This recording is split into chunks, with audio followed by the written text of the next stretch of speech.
겸손과 기도. 천미 예수님.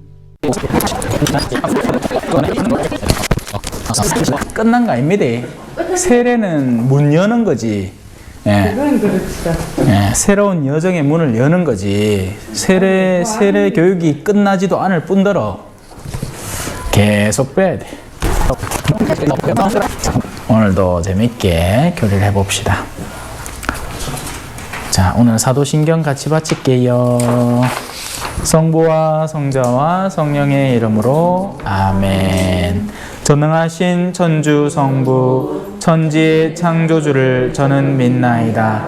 그 외아들 우리 주 예수 그리스도님 성령으로 인하여 동정녀 마리아께 잉태되어 나시고 본시오 빌라도 통치 아래에서 고난을 받으시고 십자가에 못 박혀 돌아가시고 묻히셨으며 저승에 가시어 사한날에 죽은 이들 가운데서 부활하시고 하늘에 올라 전능하신 천주 성부 오른편에 앉으시며 그리로부터 사한이와 죽은 이를 심판하러 오시리라 믿나이다.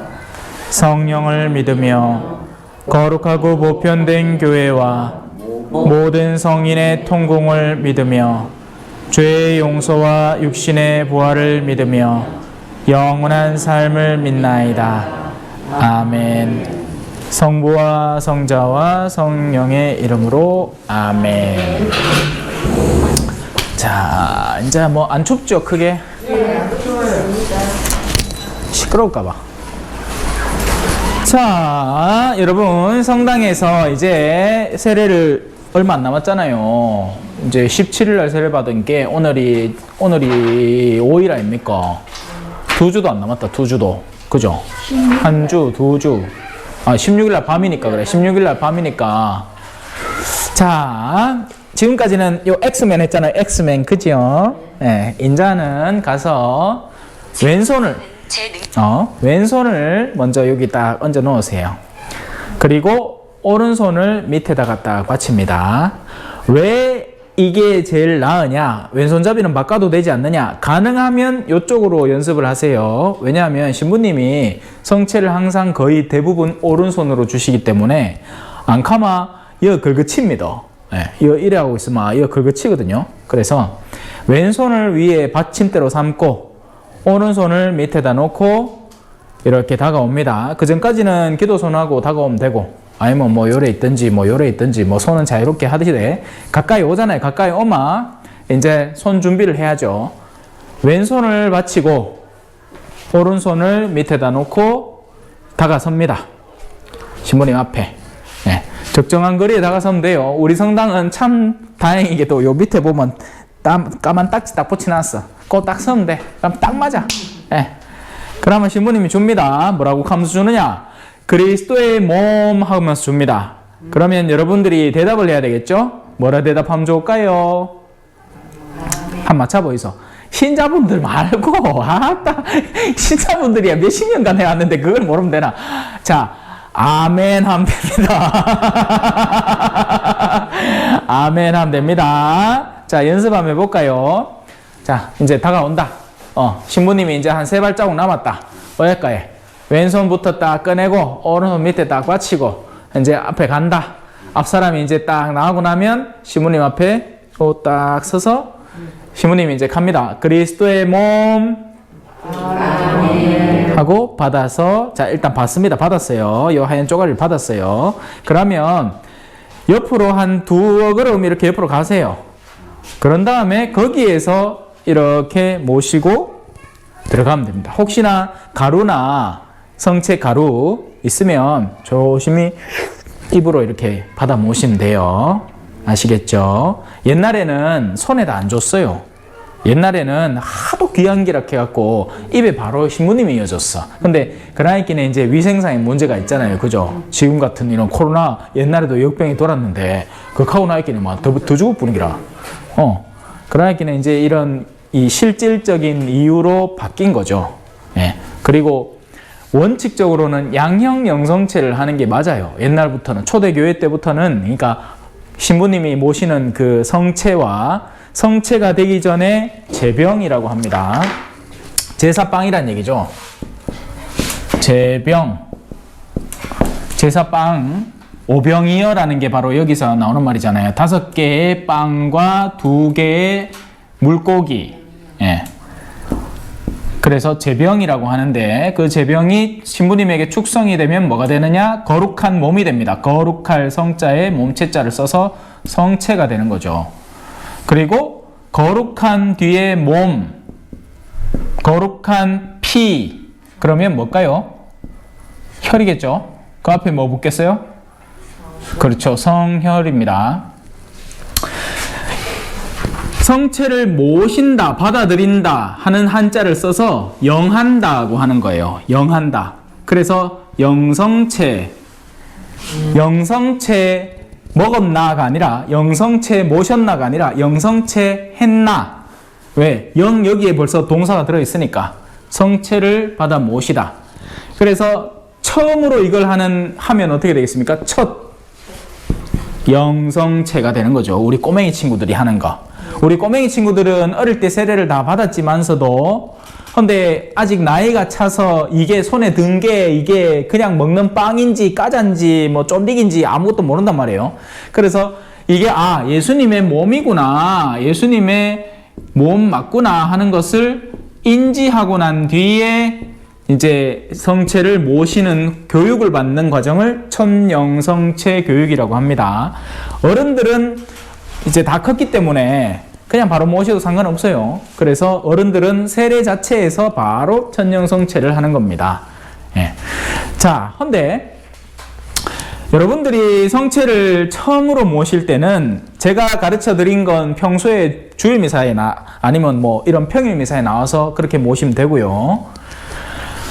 첫 세례 때는 흔히 어떻게 하느냐, 이 2개를 다 줍니다. 그래서 2가지의 형상이다. 양측의 형상이다. 양형 영성체를 한다고 표현을 합니다. 양형 영성체. 예, 여러분들은 처음에는 양형 영성체를 해요. 그러면 양형 영성체는 어떻게 하면 되는가? 뭐 걱정하실 거 없어요. 아까는 제가 손 내밀라 했잖아요. 근데 옛날에는 손을 안 내밀었다 했죠. 어떻게 했다 했죠? 입을 내민다 했죠. 맞아요. 왜냐하면 신부님이 성혈에 찍어서 여러분들 입에 조심스럽게 될 수 있으면 그런 감염병을 예방해서 줄 테니까 크게 걱정하지 마시고 그걸 찍는 걸 그 라틴어로 띵시오라고 합니다. 그렇게 해서 입에 하나씩 2가지를 다 모실 수 있도록 배려를 하는 겁니다. 아시겠지요? 그래요. 나머지는 그러니까 지금 제가 여러분들에게 전달하는 건 최소한이에요. 최소한. 그거 말고도 여러 가지가 있을 수 있지만 그건 구체적인 상황에서 다른 신자분들한테 물어보거나 아니면 여러분 저 잘 알잖아요. 그지요? 여러분들은 저 겁 안 나죠? 예. 그러니까 궁금한 거 있으면 언제든지 물어봐요. 낮에도 좋아, 밤에는 싫어. 자, 이제 교리로 들어가 봅시다. 109페이지입니다. 109페이지. 지난번 거 제가 영상 보내드린 거 보셨어요? 못 봤어요. 다음에 꼭 보시서 중요한 부분인게. 숨 쉴 시간도 뭐야 너? 이제 숨 좀 돌리고 시간 좀 내가 1시간만 내있어. 긴 것도 아니다.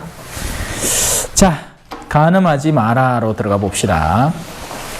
당연히 신체적인 성과 관련된 계명이겠죠. 예, 간음. 옛날에는 간통죄가 있었는데 지금은 우리나라 그것도 없죠. 예. 자, 이 계명은 나의 성을 소중히 여기고 올바르고 건강한 방식으로 성장시켜 나가기를 가르쳐 줍니다. 첫 번째, 우리는 성적 존재인가요? 네. 가톨릭 교회 내에서의 성은 2가지뿐입니다. 예. 우리는 남자이거나 여자입니다. 그래서 저는 상당히 우려스럽습니다. 요즘 미국에서 LGBT니 바이섹슈얼이니 어쩌니 저쩌니 하는 온갖 종류의 어떤 문화적인 사실은 어린 시절부터 그걸 막 강요하듯이 가르치는 건 원래 정상적으로 잡혀있던 아이들의 사고를 굉장히 혼동스럽게 만들 수도 있는 일이기 때문에.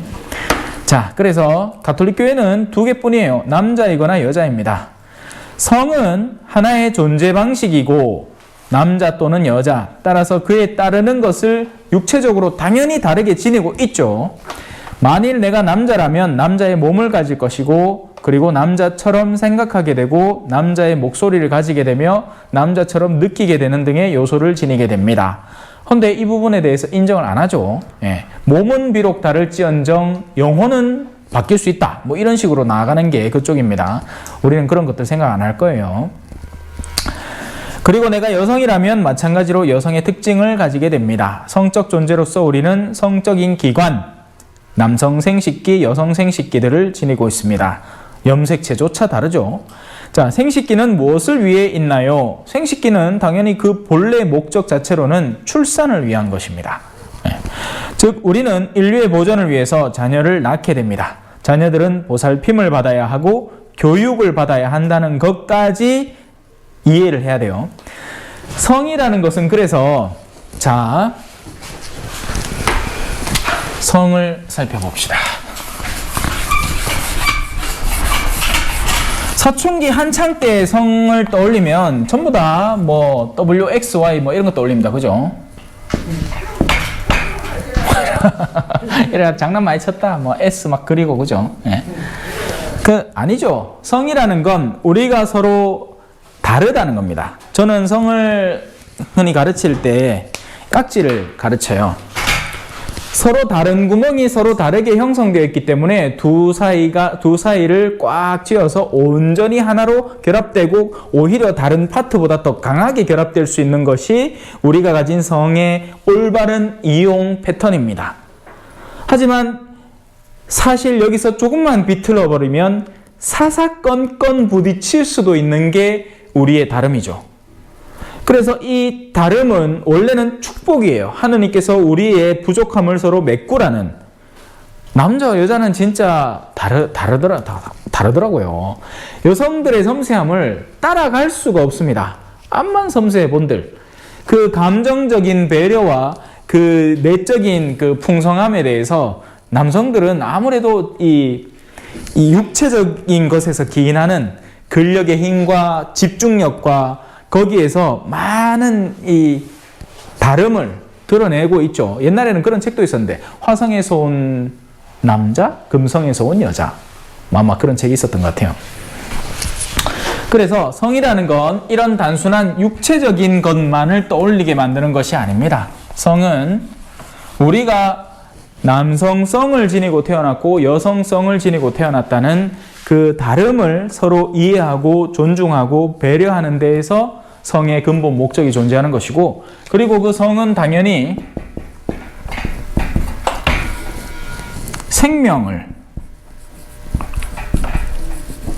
생명을 위한 헌신하는 도구로서 쓰인다는 것을 절대로 잊어서는 안 됩니다.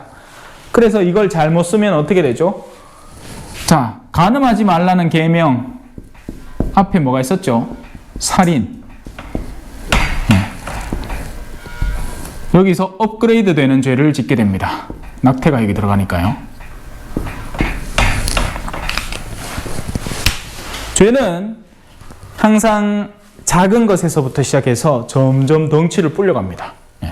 처음에는 그렇게까지 생각지 않았던 아주 작은 거짓말이 남편한테 거짓말을 치고 하다가 그 거짓말을 막으려는 새로운 거짓말을 만들어내게 되고, 그러다가 어느 순간 갑자기 막 화들짝 놀래가지고 거짓말이 들킬 순간에 남편을 쓱 밀었는데 남편이 쓰러져 자빠져 머리가 팍 깨져 죽었다. 뭐 농담이고. 여하튼 죄는 덩치를 점점 불려갑니다. 자, 성이라는 것은 원래 근본적인 입장에서는 서로의 다름을 존중하고 사랑하고 인정하고 받아들이는 데에서 존재하는 겁니다. 다르기에 서로에 대해서 호기심을 가지고, 다르기에 서로에 대해서 그 부족함을 채우고 배려를 해야 되는 거죠. 서로의 부족함을. 자, 그리고 자녀들도 그저 낳기만 하는 게 아니라 낳은 뒤에는 보살핌과 교육이라는 것이 반드시 주어져야 됩니다. 현대에는 저는 참 몰라요. 제가 아직 구시대의 사람인지 모르겠지만 너무 맡기죠. 예. 예를 들어서 부부가 맞벌이를 하면 이해를 해요. 맞벌이를 안 하면 도저히 살 수가 없다.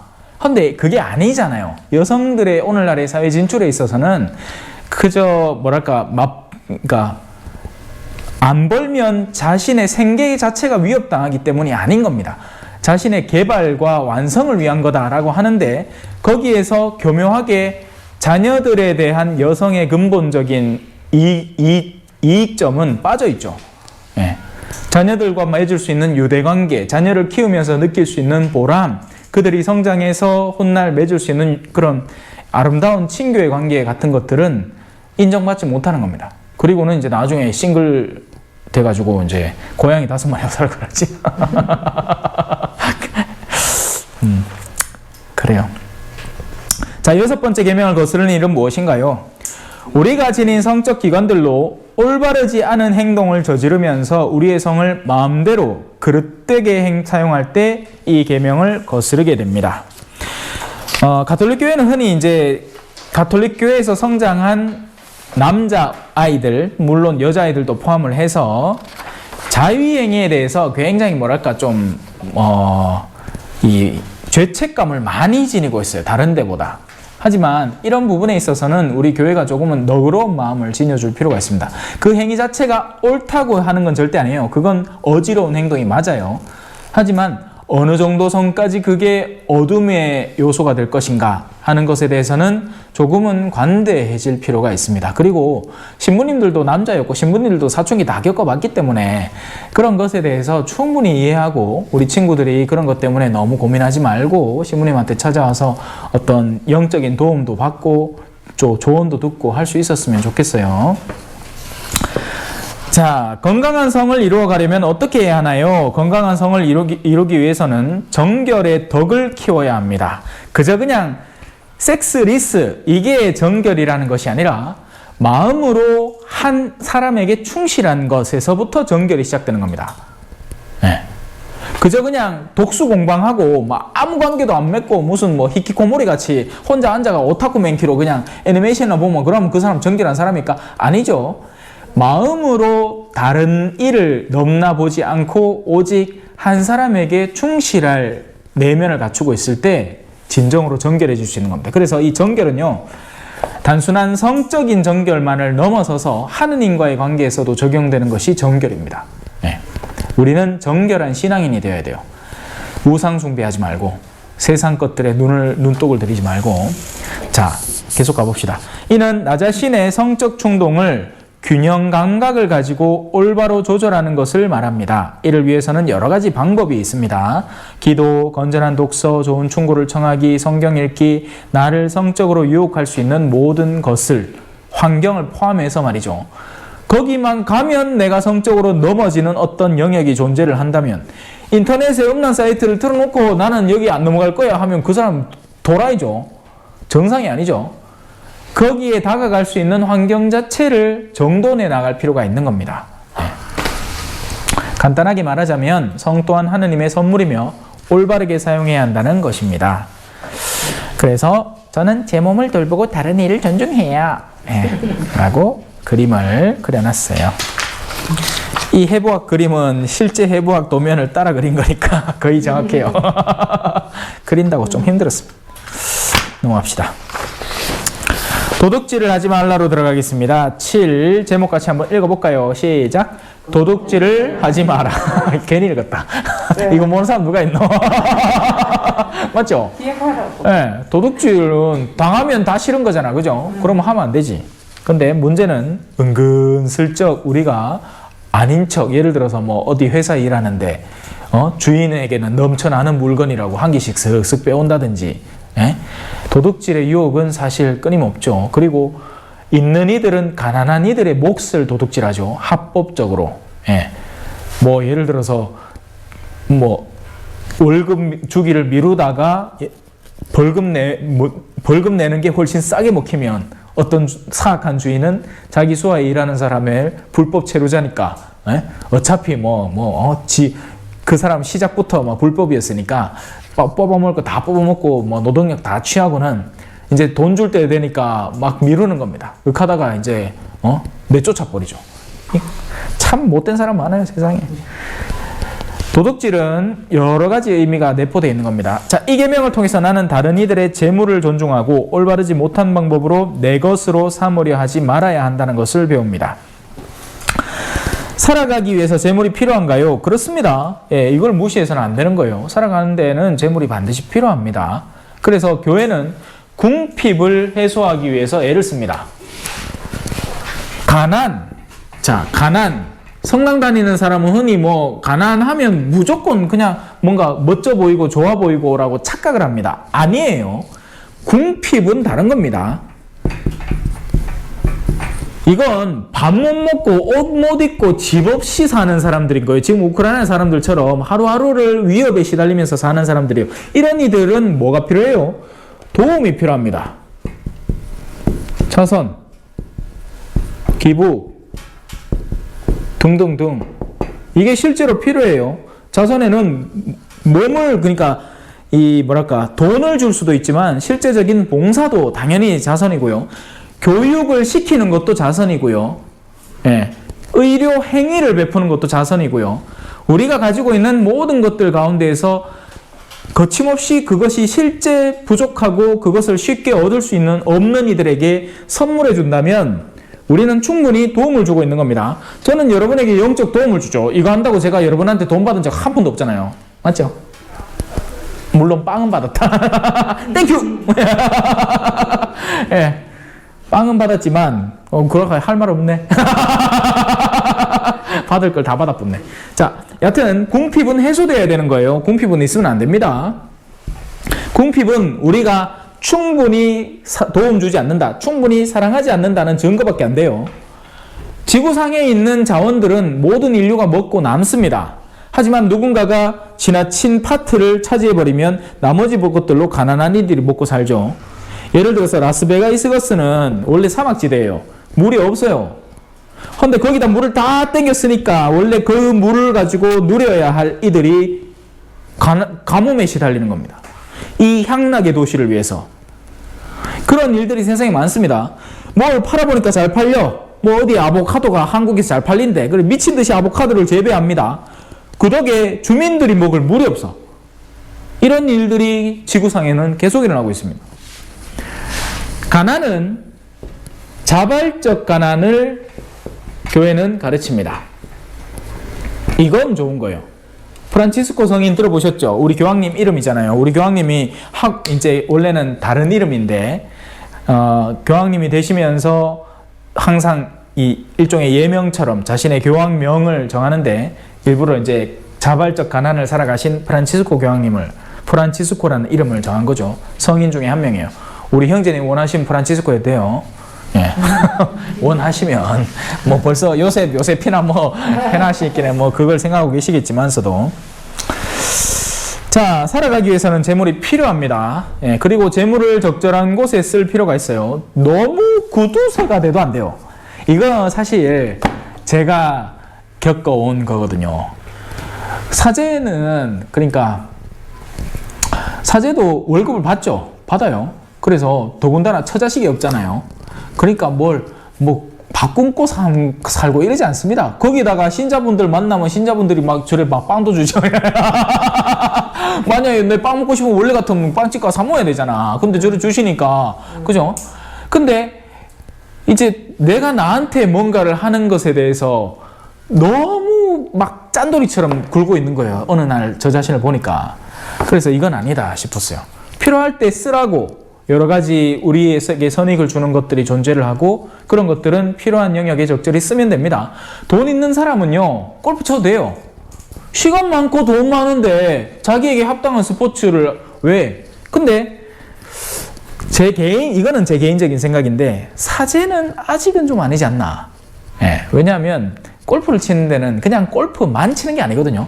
골프를 연습하는 시간, 골프에 들어가는 장비값 이런 것들이 사실은 어마어마하게 들고 골프장을 예약하고 하는데 어마어마한 노력과 시간이 많이 소요되기 때문에 저는 개인적으로, 지금 이건 제 개인적인 선택일 뿐이에요. 그래서 예를 들어 신부님 중에서도 그런 분들 계십니다. 얼마 전에 대구교구가 신문사를 이제 내려놨어요. 얼마 전까지만 해도 매일 신문사가 있었어. 신문사 사장이잖아요. 그러면 신문사 사장 뭐 할 것 같아요?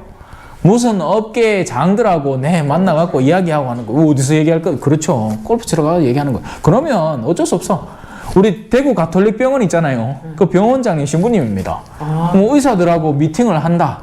그럼 맨날 골방에 앉아갖고 미팅할 끼라. 의사들 자기들 이제 좀 쉬면서 마음 좀 돌리면서 또 부드러운 얘기도 좀 하고, 아이고 이번에 우리 병원하고 좀 일 좀 해줘서 하는 얘기 하려고 하면 그런 데 가서 하는 수밖에 없죠.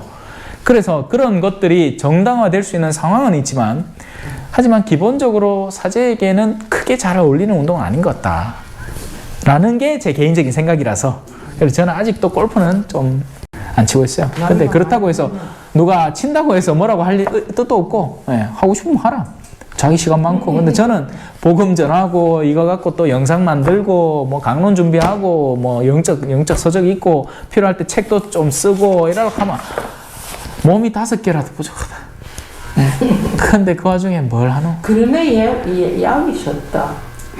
야위지는 않았어요. 85kg.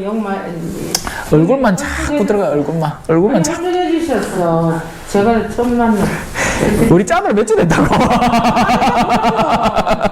자, 2달 됐나? 그러니까 그 2달 사이에 2달 만에 얼굴이 이렇게. 반쪽이 됐어요. 에헤, 늙어갖고 기름기 빠져서 그렇다. 쪼글쪼글.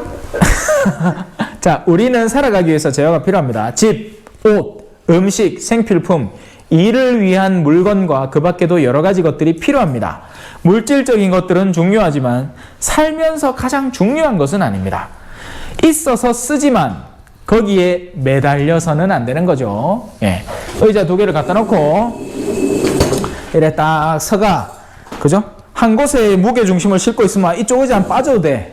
이렇게 물질을 다루면서 살아야 돼요. 근데 무게 중심을 여기다 놓고 있는데 이 의자를 빼보면 어떻게 되겠습니까? 와닥딱 자빠지겠죠.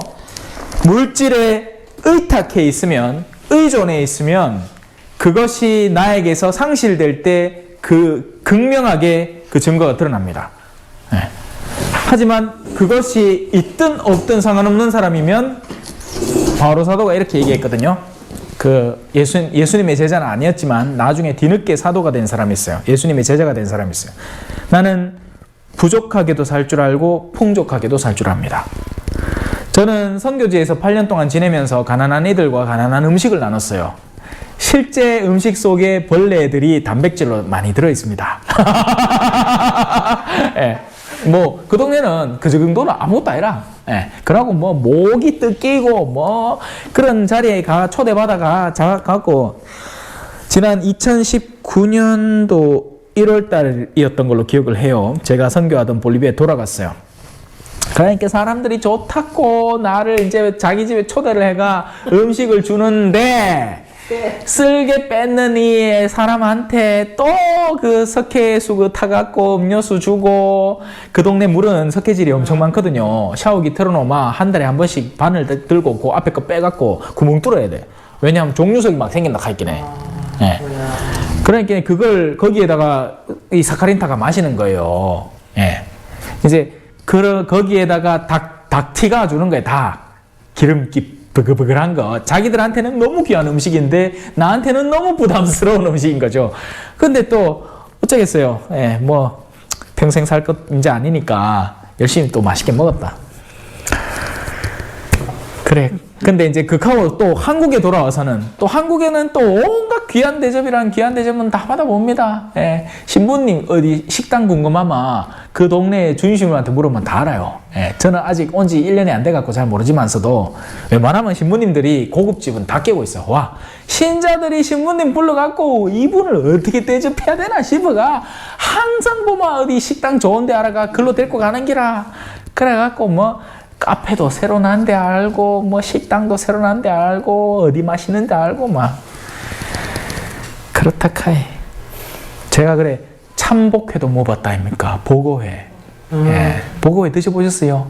접시에 싹 깔리 갖고는 맨 처음에 이제 내 주임 신부님이 아버지 신부님이 내 주임 신부님이었거든. 나를 신학교에 추천해 주신 신부님. 한날 이제 그분하고 내가 처음에 보좌 신부가 돼가지고 본당에 파견 가 살고 있는데 밥 먹으러 오래.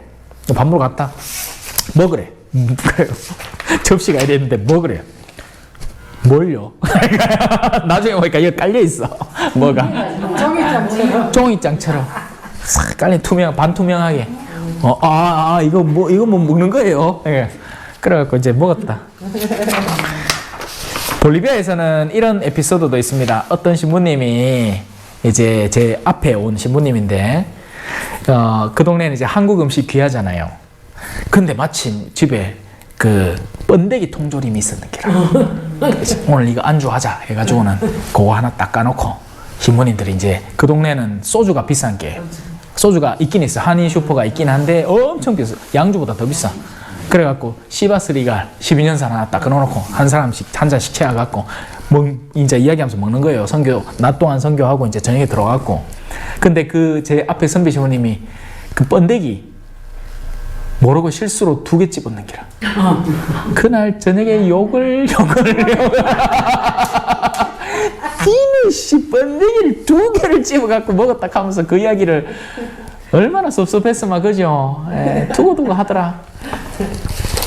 자, 뭔 얘기하다 여기까지 왔노? 자, 물질적인 것은 중요하지만 삶에서 가장 중요한 것은 아니다. 있을 때는 있는 대로 살고 없으면 없는 대로 만족하고 살 줄 아는 내면을 가지는 게 중요하겠죠. 그래서 하느님이 우리한테 허락해 주셔서 잘 살면 기뻐하면서 그것을 너그럽게 베풀면서 잘 쓰세요. 본인을 위해서도 구두쇠가 되지 마세요. 절대로. 예. 그리고 타인에게도 너그럽게 베풀 줄 알고 또 그러다가 없어지면 없는 대로 그냥 그 자리에서 만족하고 살면 안 됩니다. 근데 제가 현대인들을 바라보면서 느끼는 건 기준점이 너무 높아져 있으니까요. 이게 한번 높아진 건 못 내려오는 거예요. 내려올 줄을 모르는 것 같아요. 제가 볼리비아에 가기 전에 보좌 신부를 하면서 부유하게 살았어요. 그럴 수밖에 없겠죠. 왜냐하면 어마어마하게 많은 사람들이 모인 본당에 거기에 보좌 신부로 발령을 받아 있으니까 뭐 때 되면 어르신들이 용돈 하나씩 찔러주지 뭐 그것만 모아도 뭐 했는 거야. 그 가다가 이제 한번 사기당한 적도 있었죠. 막 자기 금방 깜빵에서 나왔다고 내 진짜 잘 살아보려고 한다고 돈 달라는 소리도 안 해. 근데 나는 이제 금방 보좌 됐으니까 마음이 보들보들하잖아요. 그런 사람 보면 안 됐는 기라. 그래갖고 마침 내가 그때 뭐 축일 근처라 갖고 못 안았는 거 그 쥐주면서 가시소 캐띠만은 나 알고 보니 사기꾼이야.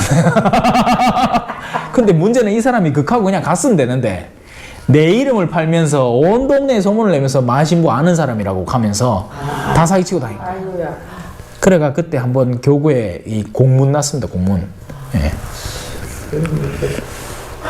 자, 그런 것들이 바로 도둑질이죠. 예. 물론 뭐 그 사람은 자기가 내노력한 적은 없지만 다른 사람에게 일종의 기망 행위를 한 거잖아요. 사기를 친 거죠. 자, 왜 다른 사람의 재물을 존중해야 하나요? 뭐 이건 물어봐야 됩니까? 왜냐하면 다른 사람에게도 재물은 필요하기 때문이고 그 사람 역시 재물을 마련하기 위해서 열심히 일해야 했기 때문입니다. 그 누구도 자신의 것이 아닌 것을 제 몫으로 삼으려 하거나 손해를 끼칠 권리는 없습니다. 만일에 정말 내가 굶어 죽을 판에 누군가에게 정말 철철 남아 도는 것을 어떻게 들고 왔다면 경감될 수는 있을 거예요. 마치 그 장발장 이야기처럼 말이죠. 예.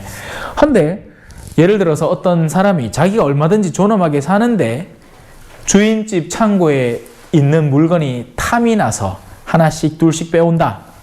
그러면 이제 그때부터는 도둑질이 실제로 형성이 되는 겁니다. 아무리 그 물건이 남아있더라도 말이죠. 이런 것들 조심해야 될 거예요. 왜냐하면 실제로 겪는 일들이거든요. 예. 많은 어르신들도 욕심 나는 기라. 어디 뭐 봉사활동 하러 갔는데 뭐 어디 창고에 뭐가 있길라 나도 모르게 그냥 거기서 쓱 들고 왔다가 나중에 그게 가슴 아파갖고 이제 고해보러 오는 거지. 그래서 존엄하게 사는 동안 다른 이들의 것을 절대로 가져오지 마세요. 자, 이 계명은 무엇을 하지 못하도록 하나요? 다음과 같은 바람직하지 않은 일을 통해서 다른 이의 재화를 옳지 못하게 자기 것으로 삼는 행위를 금지합니다. 절도, 이건 알죠? 도둑질하는 거. 사기, 제가 얘기한 거죠. 속임수를 써서 타인의 재산에 손해를 끼치거나 내 것으로 삼는 일. 뇌물, 결국 자신에게 큰 이득을 얻기 위해서 선물로 권력가를 매수하는 일도 일종의 도둑질이에요. 이거 아마 우리 초전 지역에서 많이 벌어질 것 같은데. 예?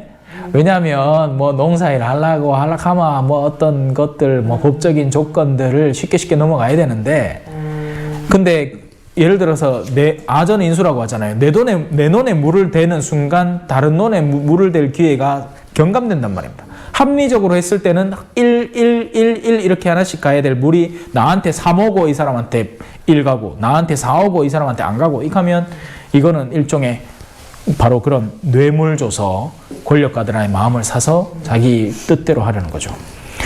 자, 횡령, 공금같이 분명한 목적을 지닌 재화나 돈을 자기 것으로 삼는 일 등이 있습니다. 이에 더해서 고용주는 자신의 직원들에게 정당한 봉급을 제때 지불해야 합니다. 그러지 않으면 이건 부자가 도둑질하는 거죠. 부자가 가난한 이의 몫을 뺏는 겁니다. 그리고 성경은 특별히 이런 것에 대해서 더 극심하게 얘기한대요. 가난한 이들의 몫을 훔치면 그건 그들의 생명을 빼앗는 것과 같은 일입니다. 이 구약시대에는 지금 여러분들은 뭐 집에 옷 많잖아요. 근데 옛날에 옷 짜는 거 한번 생각해 보십시오. 얼마나 힘들겠습니까? 그죠? 양털 그거 일일이 다 꽈가 그걸로 겉옷 만들면 겉옷 한 벌이 곧 자기 집이자 자기의 생존의 그거자 그렇단 말이에요. 볼리비아는 온도가 낮아봐야 한 10도까지밖에 안 내려가거든요. 근데 얼어 죽어요. 왜? 몸을 데필 도구가 한 개도 없는 거예요. 예. 그래서 그 두꺼운 옷으로 그냥 견디는 겁니다. 근데 이 산약 지역에 살다가 이래 내려와 갖고 이제 아는 사람도 없고 이렇게 하면 아무도 안 도와주고 이렇게 하면 한 길에 그 추운데 버티다가 저체온증으로 죽어보는 거예요. 자, 이 계명은 나에게 어떤 가치를 키우도록 하나요? 7번째 계명은 청렴, 올곧은 행실. 청렴, 결백하다 들어보셨죠? 청렴과 정의를 바른 공정한 분배를 증진시키게 합니다. 정의라는 것은 저마다에게 합당한 것을 제공하는 것을 말합니다. 근데 이 합당한 제공이 잘못하면 어떻게 되느냐? 그러니까 합당한 제공이라는 건요. 빵 3개 모야 배부른 사람은 빵 3개를 주는 게 맞고 빵 반쪽만 모도 배부른 사람은 반쪽으로 만족할 줄도 알아야 돼요. 근데 이게 잘못되면 빵 3개 먹는 사람이나 빵 반쪽만 못 되는 사람 전부 다 한 개씩 줘보면 그게 뭐다? 공산주의인 거죠. 우리 교회는 어떤 주의도 아니에요. 심지어는 민주주의도 아닙니다. 왠지 아세요? 민주주의는 어리석음으로 빠질 가능성도 있거든요. 미국에서 예를 들어서 그런 LGBT 같은 거 있잖아요. 우리가 느끼기에는 이게 맞다 하고 나서서 다수가 투표해서 선택해버리면 그건 멍청한 일이 되는 거죠. 낙태는 내가 봤을 때는 하는 게 맞다. 국민투표 또 끌어가지고 국민들 50% 넘어가지고 그럼 그게 법이 돼버리면 그날로부터 애들은 죽어나가는 겁니다. 실제로도 그렇고요. 자, 간단하게 말하자면 언제나 다른 이들의 재화를 소중히 여기고 존중해야 한다는 것입니다. 넘어갑시다. 저는 항상 정직합니다. 지갑 준 거 다시 돌려주는 이쁜 모습을 보여주고 있죠. 얼마 전에 제가 외관식당 가갖고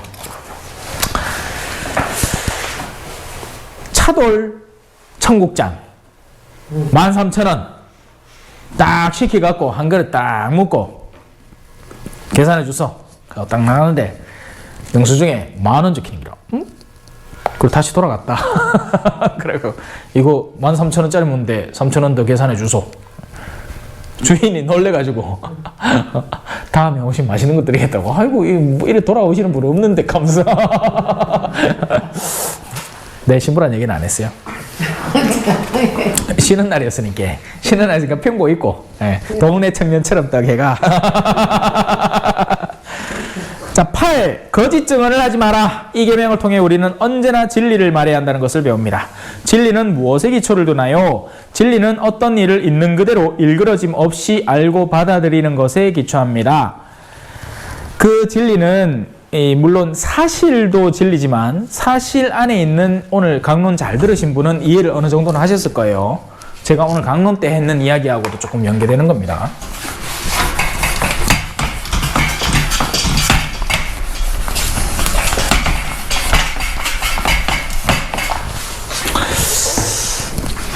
사실과 진리는 다릅니다. 진리는 훨씬 내면에 들어있는 거고 사실은 그 겉을 싸고 도는 거예요. 그래서 사실이 존재하지만 정반대의 경우가 있을 수 있겠죠? 사실의 내면 속에 뭐가 들어있을 수 있겠어요? 거짓이 들어있을 수도 있는 겁니다. 자, 나는 당신 남편을 시내에서 다른 여자와 있는 걸 봤다. 이건 사실일 수 있어요. 헌데 내 너그 부부 꼴 사나봐가 못 쳐다보겠다. 내가 하는 얘기를 통해서 너그 사이를 완전히 반쪽알을 내놔봐야지. 그렇다면 사실이지만 거짓이 되는 겁니다. 이해되십니까? 내면에 시커멓게 들었잖아요.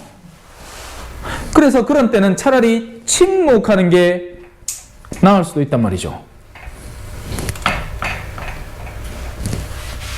진리에 기초한 이야기들을 우리는 해야 마땅한 것이고 또 심지어는 어떤 때는 진리도 침묵할 때가 있습니다. 왜? 이걸 꺼냈다가 사람들이 이해하지 못할 때, 이해가 안 될 때. 그래서 예수님은 누군가를 낫게 하고서 가서 얘기하지 마라. 네가 치유받은 건 사실이지만 내가 너를 치유했다는 사실을 지금 사람들에게 알렸다가는 너도 죽을지도 모르고 그 사람들의 증오는 2배로 더해져서 나한테 돌아와서 내 임기가, 내가 이 지상에서 일해야 될 시간이 훨씬 더 빨리 단축될 수도 있다. 그렇기에 침묵해야 되는 겁니다. 어떤 때는 좋은 일을 겪더라도 침묵해야 되는 거예요. 때로는 여러분들이 신앙생활을 아직 이제 갓 시작하시고 계시는 중이지만 영적 체험이 있을 수 있습니다. 영적 체험. 기도를 하다가, 그죠? 뭐, 정말, 이 단계가 있거든요. 기도에는 여러 가지 내적 단계들이 있는데, 누군가, 설명할 수 없는 어떤 일들에 대한 체험이 존재를 하는 겁니다. 근데 그런 것들을 섣불리 꺼내서는 안 돼요. 왜? 사람들은 여러분들이 하는 이야기를 듣기는 하겠지만, 그것에 대한 내면의 이 영적 체험에는 절대로 가닿을 수 없기 때문에 조심해야 됩니다. 그래서 누구한테 가야 되느냐? 사제에게 가야 돼요. 사제에게 가서 분별을 받아야 되는 겁니다. 근데 안 그래요. 자매님들 중에 뭐 예를 들어 갖고 막 꿈에 돼지 받는 기라. 돼지 봤다고 네. 아니면 꿈에 성모님 바쁘는 길 내가 성모님을 본 사람이라고 하면서 아니면 기도하다가 뭐 번쩍번쩍 하는 게 눈앞에 울렁울렁거렸어. 그러면 내가 뭔가 신비한 체험을 알지. 안과를 가야지. 안과를 뭐 막 이상한 소리가 어디 가야 돼? 이비인후과를 가야지. 그죠? 웃어도 돼요. 웃으라고 한 소리. 참 정신 나간 자매들 많습니다. 그러니까 그 자매들이 의도하는 건 뭐겠어요? 그 내면에 들어있는 진리는 뭐겠습니까? 허영인 겁니다. 허영. 내가 인기 있고 싶고 사람들이 나를 이렇게 알아줬으면 하는 그런 욕구에서 이제는 성당 버전으로 할 뿐이죠. 전에는 뭘 했겠어요? 백 하나 새로 사는 게 아유, 내가 우리 남편 요번에 출장 갔다 오면서 내가 그렇게 사지 마라 했는데 요거 안 사왔나? 여기 뭐라 하더라? 루이비통이라 하던가 이 카던 자매가 성당 오잖아요. 백만 아닐 뿐 영적인 체험 갖고 똑같은 짓거리를 하고 있는 겁니다. 왜? 그런 얘기를 하면 사람들이 우와 해주거든요. 이해하셨죠? 자, 우리가 완전히 알 수 없는 현실, 일 또는 상황이 있다는 것은 사실입니다. 하지만 그것을 부정하거나 일그러뜨려서는 안 됩니다. 이 계명은 무엇을 하지 못하도록 하나요? 진리에 반대되는 것을 금지합니다. 거짓말, 사실이 아닌 줄 알면서 무언가 말하는 일. 근데 예를 들어서 우리가 하는 모든 농담들도 사실은 아니잖아요. 예, 뭐 스님과 목사님과 신부님이 식당에 갔다. 셋 다 굶어 죽었다. 왜? 아무도 돈을 안 냈어. 아무도 돈 낼 줄을 몰라가. 자, 제가 방금 말한 이거는 농담이죠. 예, 실제 일어나지는 않은 일이에요. 그죠? 근데 그럼 거짓말입니까? 아니죠. 이제 거짓말은 그 대상, 목적에 따라서 경중을 완전히 달리하는 겁니다. 물론 이런 실없는 소리를 계속하는 것도 사실은 문제예요. 왜냐하면 사람이 너무 가벼워지거든요. 양치기 소년이 되는 겁니다. 만날 때마다 계속 실없는 소리하고 막 농담짓거리만 하면 나중에 이 사람이 진지한 이야기를 해도 아무도 안 들어줄 거예요. 그죠? 자, 중상, 거짓으로 고발하는 일. 예, 이거 참 우리가 많이 빠지는 일인 거죠. 예. 비방, 누군가를 거짓되게 공개적으로 비난하는 일. 험담, 별다른 이유 없이 타인의 부족함을 공개적으로 말하는 일. 모욕, 행동이나 말로 다른 이의 존엄을 손상하는 일. 이게 전부 다 거짓 증언을 하지 말라는 것에 포함되는 말로 일어날 수 있는 범죄 행위들입니다. 예, 영적 범죄죠. 뭐 이런 걸 한다고 누가 뭐 정말 심하게 모욕하지 않는 이상, 얼마 전에 윌 스미스가 자기 아내 모욕당했다고 싸다구를 그냥 사정없이 날렸다죠. 그래, 뭐 맞아요. 어떤 때는 말이 오히려 폭력보다 더 아픈 상처를 남기기도 합니다. 근데 그래도 그래, 형법은 그죠? 그런 것까지 그렇게 봐주지는 않죠. 일단은 육체적인 폭력이 더 우선이기 때문에. 자, 어째서 거짓말, 중상, 비방, 험담, 모욕을 하면 안 되나요? 왜냐하면 모든 사람은 사회 안에서 좋은 평판을 얻을 존엄함과 권리를 지니고 있기 때문입니다. 거짓이나 중상, 비방이나 모욕으로 다른 이에게 손해를 끼쳤다면 어떻게 해야 하나요? 용서를 청하는 것에만 멈추지 말고 그에게 야기한 손해를 회복해야 합니다. 이거는 도둑질하지 말라 해도 사실은 마찬가지입니다. 누군가에게 도둑질을 했으면 그 도둑질한 손해를 메꿔야 돼요. 그게 불가능할 때 다른 방법을 찾아서 할 수 있는 거죠. 눈앞에 내가 뻔히 내가 손해를 직접적으로 끼친 그 사람을 내가 아직도 만날 수 있고 가서 기억 갚을 수 있다면 기억 갚아야 되는 거예요. 그 사람이 만약에 죽어서 없다. 그러면야 어쩌겠노. 이제 그 사람은 이제 죽을 때까지만 기다린대.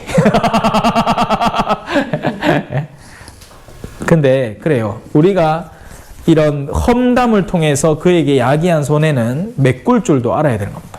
그에게 가한 고발이 사실이 아니라고 공개적으로 밝혀야 하는 거죠. 때로는 사법기관이 그를 처벌할 수도 있기 때문입니다. 실제로 그렇겠죠.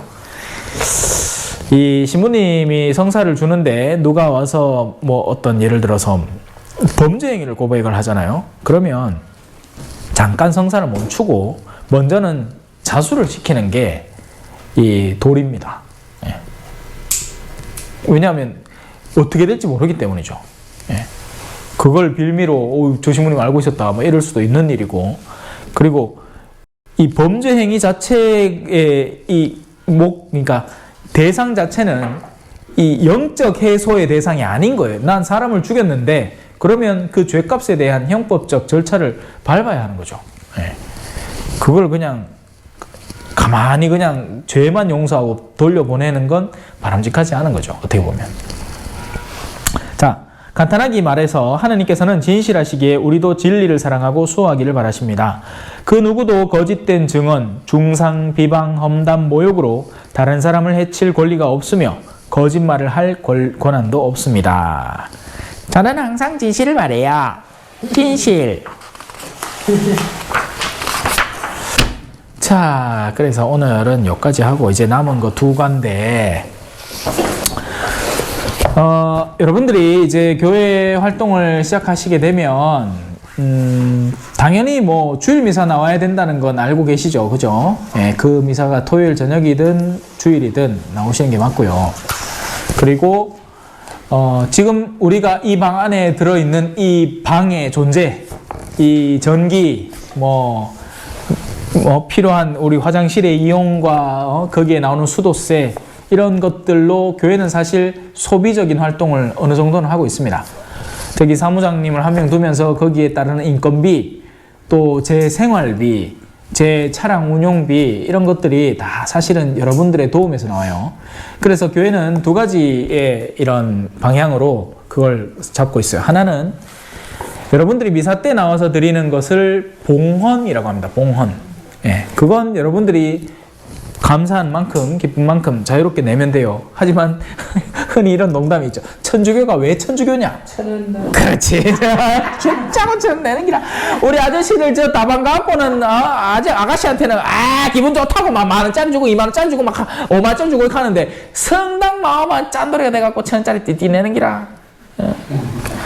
그럼 되겠어요, 안 되겠어요? 그럼 봉헌 받지. 자, 일단 그래도 봉헌은 자유롭게 하시면 돼요. 이제 다른 하나는 이 정기적으로, 왜냐면 교회가 수입이 쭉 날쭉하면 어떤 때는 저 월급 줬다가 어떤 때는 못 줬다가 이렇게 하면 너무 불안할 거 아니에요. 그래서 교무금이라는 형태를 갖고 있습니다. 개신교회는 11조라는 걸 내죠. 근데 우리 천주교회는 그렇지 않으니까 너무 걱정하시지 말고 우리 교무금이라고 신자들이 교회 운영과 실질적인 이 활동 범주에 해당하는 것을 적절히 여러분들이 책정을 하셔서 자발적으로 내시면 돼요.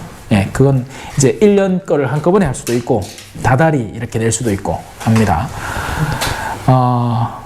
그래서 개신교는 11조지만 우리는 이렇게 생각하시면 돼. 내가 하느님의 몫을 위해서 떼어놓는 부분을 넉넉히 떼어놓으세요. 그러니까 적어도 그게 한 11조 근처, 그러니까 11조라는 말의 의미는 10분의 1이라는 얘기죠. 근데 그 가운데에서 예를 들어서 그 가운데 그래 성당 와서 봉헌도 하고, 예, 제가 아까 얘기한 미사 때 내는 거 봉헌도 하고, 또 그 가운데에서 나는 가난한 사람들을 이렇게 진짜 도와야겠다 하고 작정하고 그 가난한 사람들 도울 수도 있어요.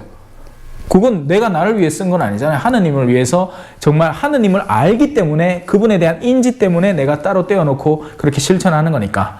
하지만 또 그렇다고 해서 그걸 싹 다 그다 줬보고 내가 지금 다니고 있는 성당에는 아무것도 안 하면 그것도 또 문제겠죠. 예. 왜냐하면 성당은 이든 저든 뭐가 소모되고 있으니까. 그러니 이제 적절한 만큼을 성당에 그렇게 내시면 됩니다. 아시겠죠? 네. 그래요. 그리고 지켜야 할 것들이 있는데요. 제가 지난번에 그 미사 얘기했잖아요. 그죠? 주일 거룩히 지내라 하면서 언제 미사에 나와야 된다.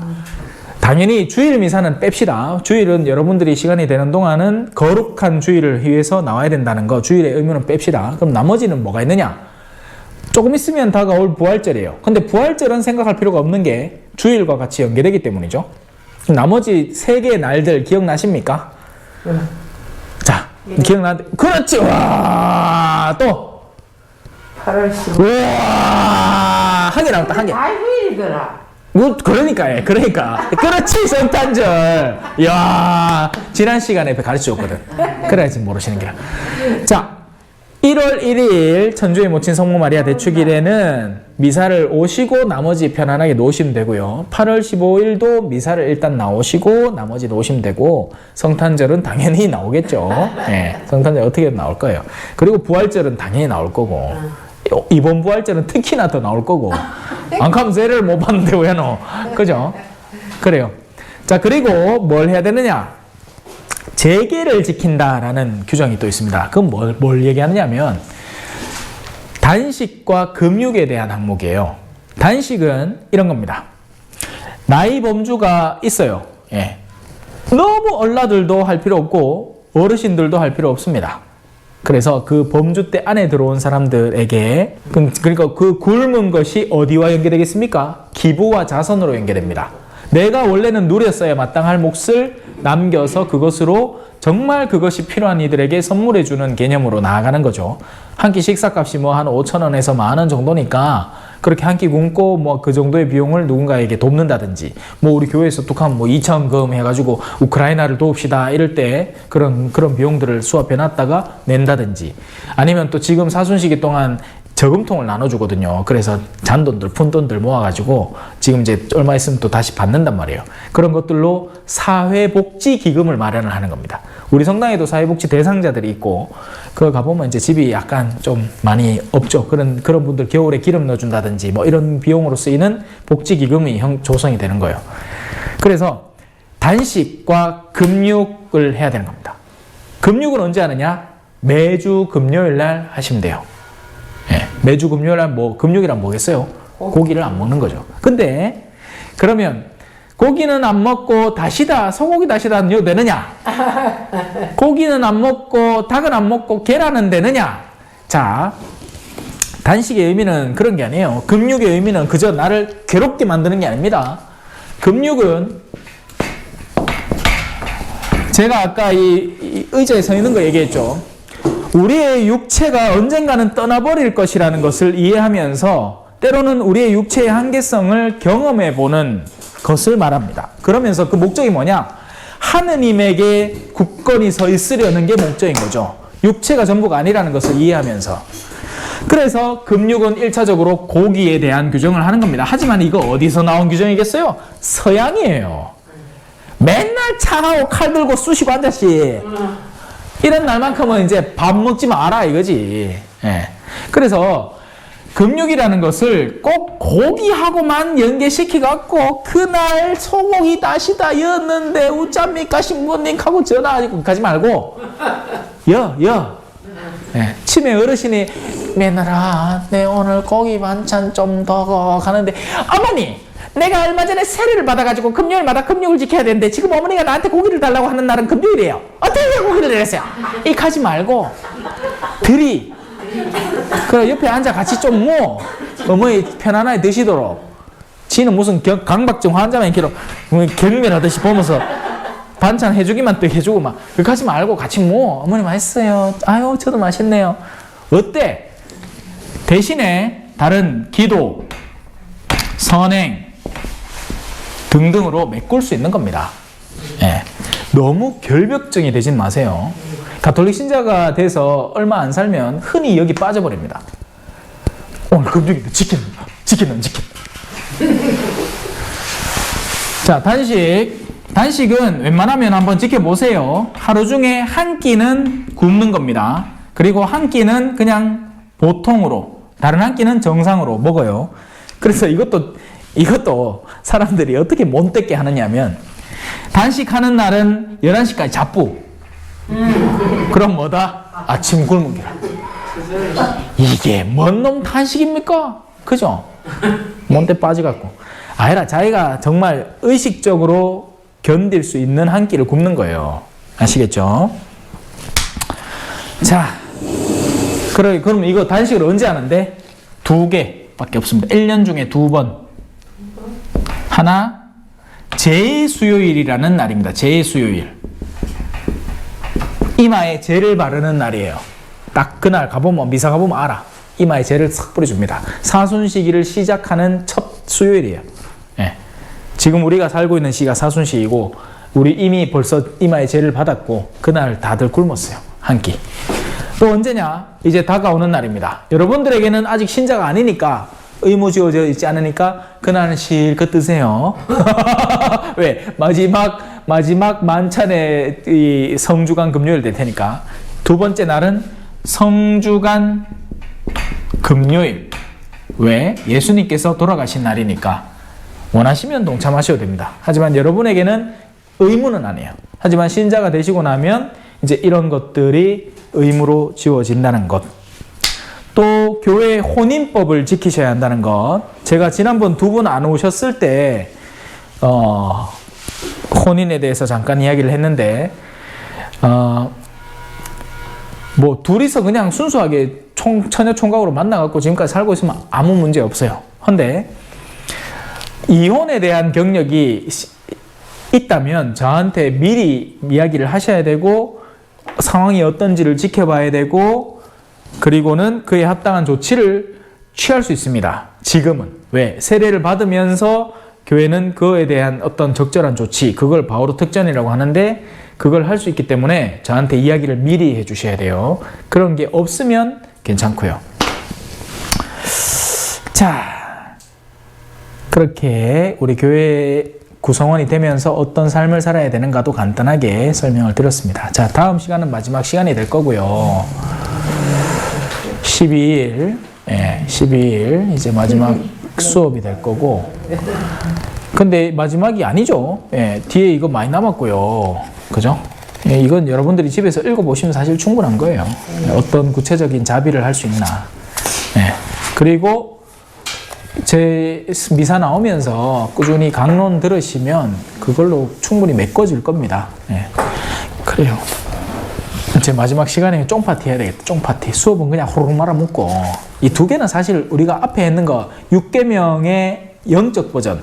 그러니까 6계명은 실질적인 관계에 대한 경계를 시키는 거고 9번째 계명은 내면에서 일어나는 음란함에 대한 거고요. 10계명은 이 도둑질하지 말라는 거하고 연계된 거예요. 이 도둑질하지 말라는 실제적인 손해를 끼치는 것에 더 연계된 거고 남의 재물을 탐내지 말라는 것은 그런 의도 자체에 대한 경계를 할 수 있어라. 마음에서 일어나는 어떤 어두움들. 그러니까 더 세밀한 부분으로 이 우리를 살필 수 있도록 돕는 구절인 거죠. 그러면 가르치면 끝난 거고 다음 시간에는 뭐 궁금한 거나 질문할 거나 있으마 하시고 그렇게 좀 편안하게 시간을 보냈으면 좋겠습니다. 5분. 네 분. 원래 저분은 신자분이고 한 분은 이제 오실라 했는데 다음 기회를 보실 거고 하나, 둘. 셋, 넷. 그럽니다. 자, 오늘도 수고하셨습니다. 성부와 성자와 성령의 이름으로 아멘. 자, 영광송은 이렇게 바칩니다. 영광이 성부와 성자와 성령께 처음과 같이 이제와 항상 영원히 아멘. 이거거든요. 예, 이해하셨죠? 자, 영광이 누구에게 있느냐? 성호경 있는 분한테 있다. 영광이 성부와 성자와 성령께. 성호경을 그을 필요는 없어요. 성호경 시작만 긋고 영광송은 이해를 하란 말입니다. 영광 막 빛나고 막 찬란한 그런 아름다운 영광이 누구한테 있느냐? 영광이 성부와 성자와 성령께 언제부터 언제까지? 처음과 같이 이제와 항상 영원히 맞습니다. 아멘. 이렇게. 자, 그러면 영광송 한번 제가 천천히 바칠 테니까 따라하면서 바치세요. 성부와 성자와 성령의 이름으로 아멘. 영광이 성부와 성자와 성령께 처음과 같이 이제와 항상 영원히 아멘. 성부와 성자와 성령의 이름으로 아멘. 감사합니다. 한 개만 더 얘기를 할게요. 한 개만. 신자가 금방 되시고 나시면요. 아직 살이 보들보들한 얼라기 때문에 미사에 안 빠지고 나오는 정도를 일단 첫 번째 계단으로 삼고 그 말은 곧 뭐다? 다른 어떤 활동을 너무 욕심내거나 섣불리 다가서지 말란 얘기입니다. 왜냐하면 그렇게 하기까지 아직까지 힘이 많이 부족하거든요. 어떤 활동들은 신앙생활 초기에 도움을 줄 수도 있지만 정반대로 도움이 전혀 안 될 수도 있기 때문에 그래서 여러분들이 들어보고 일단은 잘 들어보고 정말 원하는 것이면 시작하셔도 됩니다. 하지 말란 얘기는 아니에요. 다만 좀 신중하게 초반부에는 일단 미사에 내가 익숙해지는 것으로도 충분히 힘들 것이기 때문에 시간을 충분히 두고 적어도 3개월 좀 길게는 1년 이렇게 보고 군대도 그죠? 한 2등병하고 상병 때부터 이제 좀 이해하는 거잖아요. 그죠? 그러니까 시간을 조금 두고 보시라는 거예요. 왜냐하면 이제 시작하면 여러분들을 돕는다는 좋은 의지로 다가오는 분들이지만 레지오 하라고 막 얘기할 거거든요. 그래서 원하시면 하세요. 말리지는 않겠는데 될 수 있으면 먼저 미사를 충실히 나오는 것으로 어느 정도는 좀 자신을 단련시킨 뒤에 해도 전혀 늦지 않습니다. 왜냐하면 레지오 어디 안 도망가거든. 도망가면 여러분들이 도망가지. 하다가 지쳐 도망가든지 뭐 그런 분들 셀피스니까. 그래서 이해하셨죠? 예, 너무 섣불리 먼저 어떤 활동에 덤벼들지 말고 지금은 제대로 하고 있지도 않으니까 참으로 다행일지도 모르겠는데 나중에 천천히 해도 된다는 것 이해하세요. 급한 거 아니에요. 네, 끝입니다. 안녕히 가시소. 찬미 예수님, 겸손과 기도. 겸손과 기도. 찬미 예수님.